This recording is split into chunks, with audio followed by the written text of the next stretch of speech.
Sir जी, नवनीत जी प्रारंभ कीजिए। बहुत बहुत धन्यवाद अध्यक्ष महोदय। लेबर मिनिस्ट्री को ये पता है, हमारे मंत्री महोदय को, EPS 95 पेंशनरों के बारे में बहुत सालों से मुझे लगता है ये पेंशनर धारक जो हैं वो कोर्ट में भी लड़ाई कर रहे हैं, आपको भी मिलके आपसे भी लड़ाई कर रहे हैं, बहुत सारे आंदोलन भी उन्होंने किए हैं जिसमें बहुत सारे डिपार्टमेंट्स में वो मजदूर काम कर चुके हैं। PSU कंपनीज हो गई, प्राइवेट कंपनीज हो गई, मंडियों में काम करने वाले कामगार हो गए, स्टेट ट्रांसपोर्टेशन में काम करने वाले कामगार हैं। ऐसे बहुत सारे वर्कर हैं जिनकी पेंशन के लिए वो लेबर मिनिस्ट्री से बहुत सालों से बातचीत कर रहे हैं, अपने मुद्दे रख रहे हैं, अपने प्रॉब्लम्स रख रहे हैं। कोई 60 इयर्स हो गया है, कोई 65 हो गया है, कई लाख तो उसमें से जिनका निधन भी हो गया है। ऐसे लोगों ने अपनी अपनी प्रॉब्लम्स बहुत बार इनके पास रखी हुई है, वो सिर्फ अपना हक मांग रहे हैं। आज हम लेबर मिनिस्ट्री के द्वारा कामगारों के लिए बहुत अच्छा बिल लाए हैं। इस बिल को हम सपोर्ट भी करते हैं और सपोर्ट करना भी चाहिए, क्योंकि मजदूरों के वजह से आज देश में जितने भी बड़ी कंपनियां, जितने भी मजदूर काम कर रहे हैं, शायद उनके वजह से बड़े बड़े उद्योग आज मजबूत हो सके हैं। तो इसलिए ये ऐसे बिल लाना बहुत ज़रूरी है और इनके लिए फैसिलिटीज़ जो ला रहे हैं, मेडिकल फैसिलिटीज़ हो, इनके सिक्योरिटी की फैसिलिटीज़ हो, इनके जो भी केस कोर्ट में चलते हैं या फिर डिस्ट्रिक्ट लेवल पे केस चलते हैं, उसके लिए ये केस ऐसे बिल लाना बहुत ज़रूरी है। और मैं आपसे विनती करूंगी अध्यक्ष महोदय, आपके माध्यम से मंत्री महोदय को, जिन पेंशनरों को महीने के 100 से लेके 500 रुपये पेंशन मिलती है, मुझे आप बताइए कि 500 रुपये में, 100 रुपये में, 200 रुपये में, 350 रुपये में उनके दोनों बुजुर्गों का क्या गुजारा हो सकता है?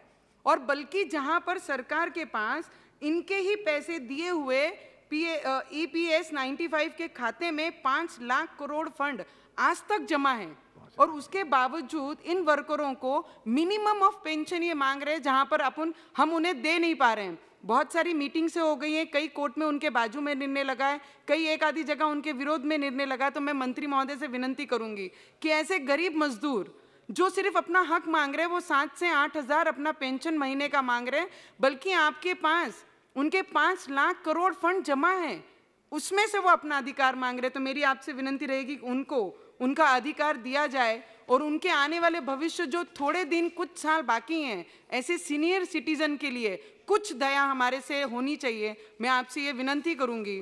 और अध्यक्ष महोदय, बहुत इम्पोर्टेंट मुद्दा है, और भारतीय एकजुट कामगार संगठन का भी GVK कंपनी के द्वारा जिन्होंने काम किया, उनके बहुत सारे रकम ये कंपनी में बकाया है। और ऐसे कामगार हैं जिनको अपने स्कूल के बच्चों का भी कोई भी फीस भरने के लिए पैसे नहीं है, अपना जीवन रोजाना करने के लिए भी पैसे नहीं है। और ऐसे कामगारों के लिए एक और विनती आपके माध्यम से PM साहब को करूंगी, जितने भी लेबर हमारे इस देश में रहते हैं, उन्हें हर लेबर को ये प्राइम मिनिस्टर आवास योजना जो है घरकुल की, घर की, उन्हें इसमें ऐड करके हर लेबर को उन्हें घर दिया जाए, घर प्रोवाइड किया जाए, इतनी आपसे विनती है।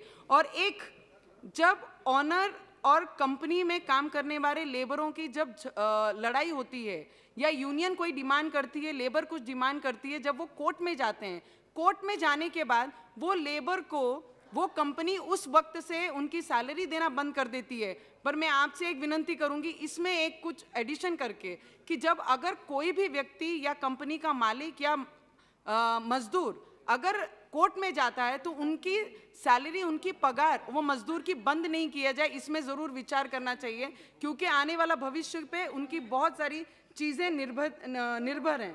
और जब लेबर एक आधी कंपनी में 15 से 20 साल काम करता है, वो अपना पूरा भविष्य, अपनी पूरी जवानी, अपनी पूरी मेहनत, पूरा खून वो कंपनी को बड़ा करने में लगा देता है। तो मेरी आपसे विनती रहेगी, जो मजदूरी कर रहा है, उनके बच्चे जिनका भविष्य उस कंपनी पे, उस पगार पे निर्भर है, ऐसे गरीब मजदूरों के बच्चों के लिए वो कंपनियां उनको स्कॉलरशिप दी जाए, ना कि लेबर का बच्चा सिर्फ लेबर ही बने, मजदूर का बच्चा मजदूर बने, वो डॉक्टर बने। आखिरी में 1 मिनट सर, सिर्फ 1 मिनट, उन मजदूरों के बच्चों के भविष्य के लिए भी हम कुछ बात कर पाए। और जब सब कॉन्ट्रैक्ट होता है सर, मैं आपके लिए शायद ये बिल में ना ऐड हुआ हो, पर मैं आपसे एक रिक्वेस्ट करना चाहूँगी, जब सब कॉन्ट्रैक्टर मजदूरों को अपने तरफ से कंपनियों में लगाता है या कोई भी गवर्नमेंट में इसमें लगाता है कॉन्ट्रैक्ट बेस पे, तो उसमें से अगर 500 रुपया किसी के ऑन पेपर्स अगर रिकॉर्ड में 500 रुपीज़ पर डे है या 350 रुपया है, उसे वो पहले ही लिखवा के ले लेता है कि हम इतना आपको देंगे और आपने इसमें लिख के देना, आपको इतनी सैलरी जो लिखी हुई है ऑन पेपर वो आपको दे रहे हैं। तो ऐसे सब कॉन्ट्रैक्टर के जितने भी केस ये लोकल लेवल पे चलते हैं, कामगार कमिश्नर के यहाँ पे चलते हैं, तो उन्हें 5 साल 4 साल लगते हैं। उसमें हमने कुछ तो लाना चाहिए कि उसका एक टाइम श्री लिमिट फिक्स होना हनुमान चाहिए बेनीवाल जी। कि उस पे काम हो। सर, एक आदिवासी क्षेत्र का है सर।